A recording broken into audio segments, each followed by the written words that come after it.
In 1978 organiseerde de VSM, de Veluwsche Stoomtrein Maatschappij, voor de eerste keer het evenement Terug, naar Toen. De VSM was 3 jaar eerder, in 1975, opgericht.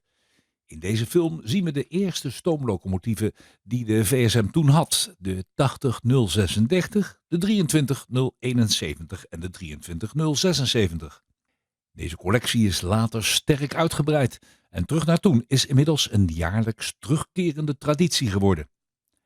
Deze film uit de collectie van de stichting NVBS Railverzamelingen is gemaakt door Verhoef. We laten de beelden verder spreken voor zichzelf.